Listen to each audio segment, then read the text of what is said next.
Bien, bueno, con esto vamos a trabajar una época, un tiempo, una serie de clases, ¿no?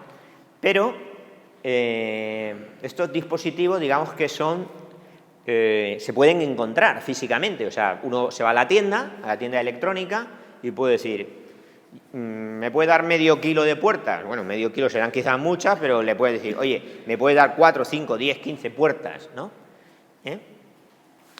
¿Y cómo nos las vamos a encontrar? Pues nos las vamos a encontrar metidas dentro de circuitos integrados, las famosas cucarachas, aunque yo ya no sé si son tan famosas, en el pasado sí que eran famosas, ahora no sé si son tan famosas, ¿ya? Entonces nos vamos a encontrar en circuitos integrados que tienen esta forma. Básicamente vamos a encontrar dos tipos de circuitos integrados, circuitos de inserción y circuitos de montaje superficial, dependiendo de cómo se monta el circuito integrado sobre la placa de circuito impreso, que también llamamos PCB, ¿vale? PCB. Es decir, si vosotros vais a casa, cogéis un cacharro electrónico, lo tiráis al suelo, lo abrís y sacáis, veréis una placa verde, lo habéis visto todos, ¿no? La placa esa famosa verde, ¿no? Veis una placa verde, eso es el PCB, ¿no? Esa placa es una placa de un material de fibra, de vidrio o algo así, ¿no? Un material plástico, ¿no? Donde tenemos pintadas sobre la superficie de la placa pues una serie de conductores, de pistas metálicas, de cobre, ¿no? Normalmente tiene todo pinta verde porque se le ha echado un barniz de protección a esa placa, ¿no? Pero bueno, esas pistas lo que hacen es interconectar los pines de los circuitos integrados y los diferentes componentes que haya en el circuito, ¿vale? También esas placas, aunque nosotros vemos pistas por un lado y por otro, en muchas ocasiones tienen muchas pistas dentro. Es muy típico encontrar placas de 8 pistas. O sea, tenemos 8 pistas en 1 milímetro, 2 milímetros, 8 láminas donde entran circuitos e interconexiones entre componentes, ¿no? Son PCBs multicapa. Bien, el problema es que, claro, cuando tú taladras el PCB para meter un circuito integrado, estás eliminando camino útil para tirar pistas. Si utilizas circuitos integrados, estos circuitos integrados tienen solo 14 pines, pero bueno, es muy típico encontrar circuitos integrados con 200 pines, ¿no? Tú cuando ya tiras 200 pines y tienes 7 o 8 circuitos integrados, ahí se monta un lío curioso de pistas. Entonces, agujerear el PCB es una locura porque estás complicándote la vida, porque son obstáculos que tienes que evitar a la hora de rutear, ¿no? A la hora de interconectar los circuitos integrados, ¿no? Entonces, por eso los circuitos integrados más antiguos eran de inserción, mientras que ahora, hoy en día, normalmente, los circuitos son de montaje superficial, ¿no? Donde yo los pego sobre el PCB y luego los sueldo, ¿de acuerdo? Y los monto.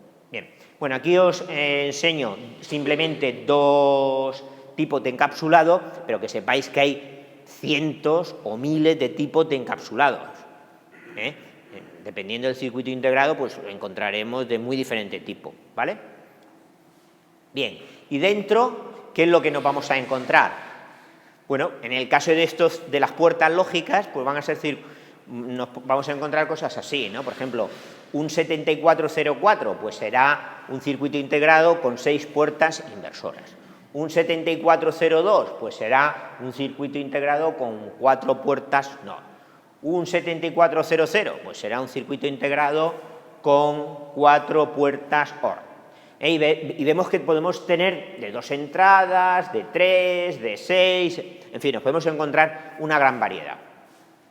He estado diciendo, por ejemplo, un 7402, un 7404, ¿qué significa eso de 74? 74 me indica la tecnología, ¿vale?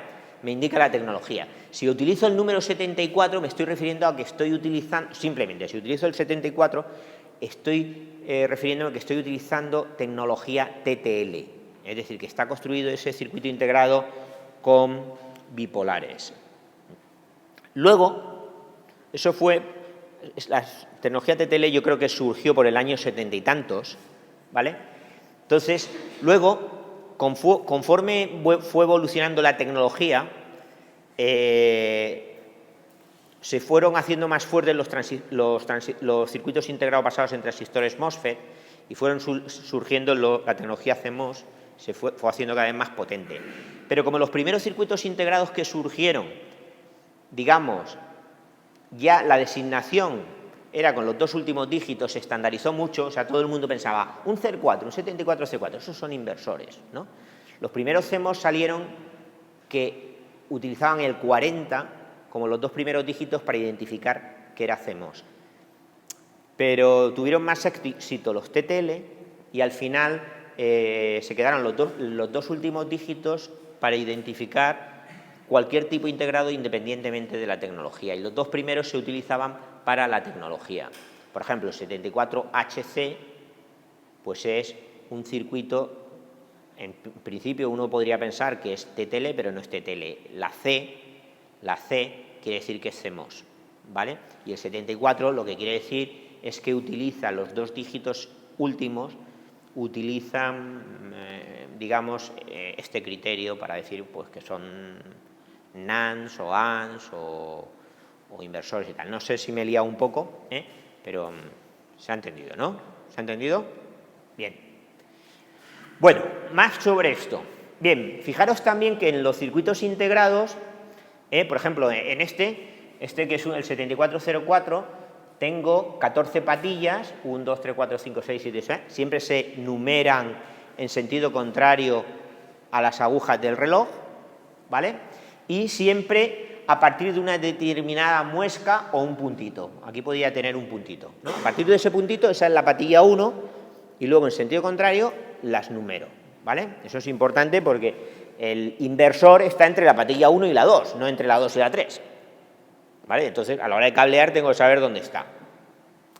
Bien, y luego, aunque yo ahí represento inversores y en principio diría, oye, pues si voy a utilizar una puerta inversora y una puerta AND, pues ya no necesito nada, lo cableo y se acabó. No. Pero hay que recordar que dentro de esas puertas lo que hay son transistores, que son circuitos analógicos, que esos circuitos hay que polarizarlos de un modo determinado. Cuando digo polarizarlos, que hay que alimentarlos con una determinada tensión y, por lo tanto, todos los circuitos integrados tienen unas patillas de alimentación que se designan como VCC y GND. Es decir, que para que funcione correctamente esa puerta, en el caso, por ejemplo, de TTL, pues la patilla VCC la tendré que poner a 5 voltios y la patilla de GND a 0 voltios. ¿Vale? Si no, no funcionará.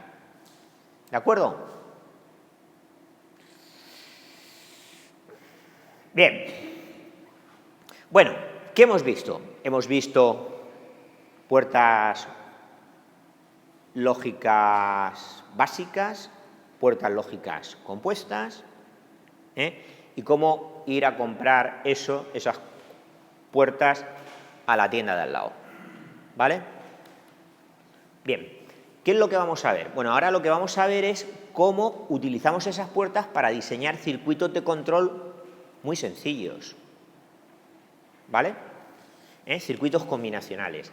Y para eso, ¿qué vamos a emplear? Pues para eso necesitamos primero tener unos conceptos básicos sobre una herramienta matemática que vamos a utilizar para el diseño de esos circuitos, que es el álgebra de Boole, ¿vale? El álgebra de Boole se utiliza para el diseño de circuitos digitales, ¿vale? El álgebra de Boole, no voy a meter en ningún rollo, pero bueno, fue desarrollado por George Boole en el año 1800 y pico, y luego fue Shannon quien utilizó, cuando George Boole desarrolló el álgebra de Boole, pues no pensaba que tuviera aplicación, lógicamente, en electrónica ni en electricidad, ¿no? Pero fue Shannon quien utilizó el álgebra de Boole y lo aplicó al diseño de circuitos eléctricos, no electrónicos, ¿vale? Posteriormente eran circuitos eléctricos basados en relés. Entonces, el diseño de circuitos eléctricos basados en relés guarda cierta similitud con el diseño de circuitos lógicos, ¿no? Entonces fue luego, pues se le encontró mucha aplicación para el diseño de circuitos lógicos. Bien, bueno, El álgebra de Boole, yo voy a dar un repaso del álgebra Boole que no sería el repaso que daría un matemático, ¿no? ¿Os acordáis lo del teorema, lema, demostración del lema? No sé, ¿no? ¿Habéis estudiado las matemáticas así o no? Bueno, pues eso no lo voy a contar. Yo lo voy a contar mucho más sencillo esto. Bien, el álgebra de Boole, básicamente lo que tenemos es las variables lógicas que voy a manejar en el álgebra de Boole van a tener dos estados posibles, ¿vale? El 0 o el 1. Lo que conocemos como si utilizo un criterio de lógica positiva, pues el 0 se correspondería con el nivel de tensión bajo, el 1 se correspondería con el nivel de tensión alto, ¿vale? Si utilizo un criterio de lógica negativa, pues sería la inversa. El bajo se correspondería con el 1, el alto con el 0. ¿De acuerdo? Bien, bueno, luego tenemos variables, en el álgebra Boole tenemos variables y esas variables van a representar fundamentalmente ceros y unos. ¿Cómo voy a designar las variables? Las variables las voy a designar siempre con letras del alfabeto, A, B, C, D y normalmente en mayúsculas.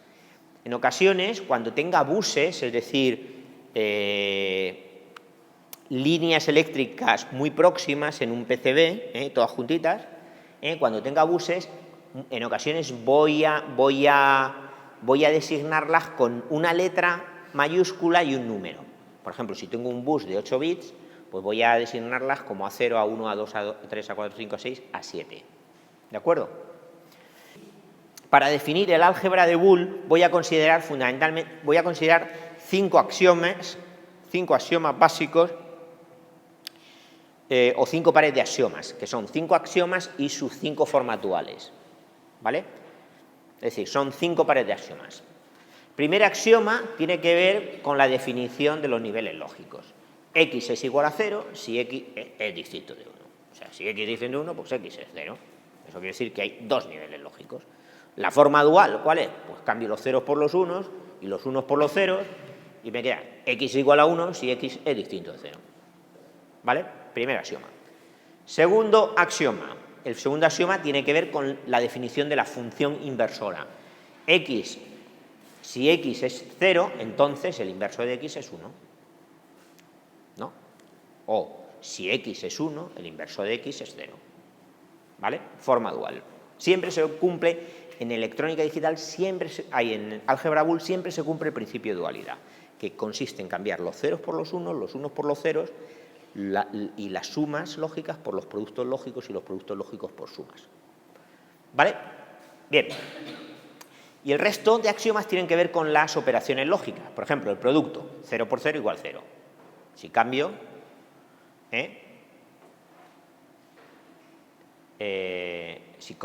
encuentro la forma dual, que tiene que ver con la suma. 1 más 1 igual 0. 1 por 1 igual 1, pues 0 más 0 igual 0. 0 por 1 igual a 1 por 0 igual a 0, luego 1 más 0 igual a 0 más 1 igual a 1. ¿Vale? ¿De acuerdo? Bien. Es decir, que con los axiomas definimos la suma, el producto lógico, la función inversora y que hay dos variables. Punto.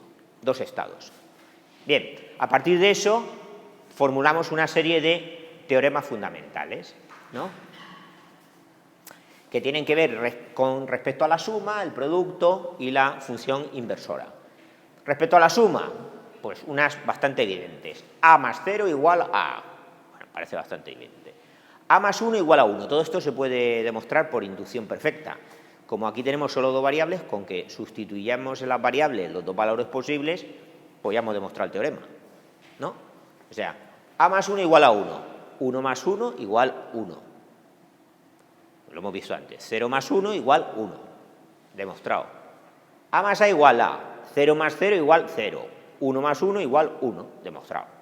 O sea, son muy fáciles de demostrar los teoremas, todos por inducción perfecta. Vale, A más el negado de A es igual a 1. Y respecto a LAN, pues tendríamos los mismos teoremas. Y respecto a la inversora, si una variable la invierto dos veces, tengo la variable sin invertir. ¿Vale? Bien, estos son los teoremas fundamentales que se pueden formular a partir de los axiomas, ¿vale? Bien, una vez que tengo los teoremas, pues puedo demostrar ciertas propiedades, la propiedad conmutativa, la propiedad asociativa y la propiedad distributiva, es decir, todo aquello que era necesario, creo yo recordar cuando estudié esto de los álgebras hace un porrón de años, que se debe cumplir para que esto sea un álgebra, ¿vale? Bien, bueno, hasta ahí todo fácil, ¿no? Porque todo es bastante intuitivo y todo bastante normal. A más B igual a B más A por B igual a B más A, ¿no? A por B más C es igual a por B más A por C, ¿no? Todo bastante... Esto es que puedo sacar factor común, ¿no? Es algo que dice, bueno, pues este no me está contando nada nuevo, ¿no? Todo lo he visto. Vale, está ahí bien, pero llegamos a que hay otros teoremas que se cumplen en el álgebra bool que ya cuando los veo en una función booleana, que es una función con variables booleanas, pues ya me cuesta identificarlo. O sea, imaginaros un chorizo de letras, A, B, C, D, D, un chorizo, allí de términos con sumas y multiplicaciones, y de pronto te encuentras con esto. A más A por B, y de pronto dices, coño, y lo has simplificado, y eso es A. ¿No? A más A por B igual a A. Bueno, eso ya no es tan intuitivo, ¿no?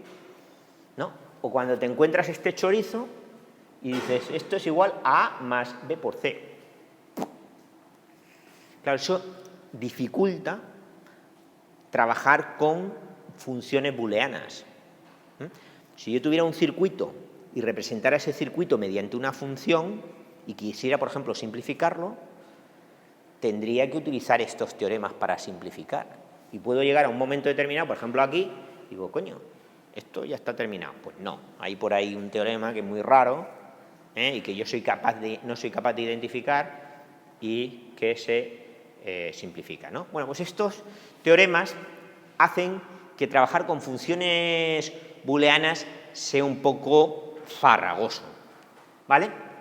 Bien, ¿cómo puedo demostrar estos teoremas por si alguien tiene curiosidad? Si alguien tiene curiosidad, yo no tengo tanta curiosidad, pero si alguien tiene curiosidad, estos teoremas los puedo demostrar todos utilizando diagramas de Venn. Por ejemplo, A, el conjunto de valores de la variable A, lo puedo representar mediante un diagrama de Venn, y el conjunto de valores de la variable B lo puedo representar mediante otro diagrama de Venn. La suma lógica equivaldrá a la unión, el producto lógico a la intersección. Entonces, por ejemplo, A por B pues será A intersección B, será esto. Y eso unido con A, que es con esto, pues me da A. ¿Lo veis? Bueno, pues así os podéis demostrar todo si os gusta, ¿vale? A mí me interesa para poco, para la electrónica nos interesa para poco. Bien, dos teoremas muy importantes sí que son los teoremas de De Morgan. Estos dos teoremas sí que realmente son importantes porque detrás de ellos subyacen conclusiones importantes. El primer teorema de Morgan dice que el complementario del producto es igual a la suma de complementarios. ¿Y eso qué quiere decir? Eso lo que quiere decir es que si yo tengo una puerta NAND, recordar que la función que representa la puerta NAND es el complementario del producto, si yo tengo una puerta NAND, esa puerta NAND equivale a la suma de las variables A y B complementadas, es decir, a una puerta OR con sus entradas, donde pongo en sus entradas dos inversores. ¿Vale? Esto y esto es lo mismo. Esto y esto es lo mismo. ¿Y esto qué quiere decir? Pues quiere decir que si yo tengo, imaginar que tuviera un diseño hecho con puertas NAND, pues yo podría pasar esas puertas NAND a un circuito que estuviera construido solo con puertas OR y puertas inversoras. Pero si además cojo y sé que un inversor lo puedo construir con una puerta NAND y sus entradas cortocircuitadas o con una puerta OR, NOR y sus entradas cortocircuitadas, quiere decir que yo puedo pasar de un circuito hecho con puertas NAND a circuitos hechos con puertas NOR. Es decir, si tengo hecho un diseño con puertas NAND, puedo pasar a un diseño hecho con puertas NOR automáticamente, ¿no? Y esto es consecuencia del primer teorema de De Morgan. Segundo teorema de Morgan es el dual. El complementario de la suma es igual al producto de complementarios. Y lo que dice es que una puerta NOR equivale a una puerta AND con sus entradas invertidas. ¿Qué quiere decir? Que si yo tengo hecho un diseño de puertas NOR, puedo pasar a un diseño con puertas NAND. ¿Vale? Bien, eso es consecuencia de los teoremas de Morgan. Es decir, ¿y eso qué quiere decir? Pues quiere decir que, si dije al principio de la clase, dije, todos los diseños se pueden hacer con puertas, utilizando puertas AND, OR e inversoras. Bueno, pues ahora puedo decir, todo lo que hay lo puedo diseñar teniendo solo puertas NAND.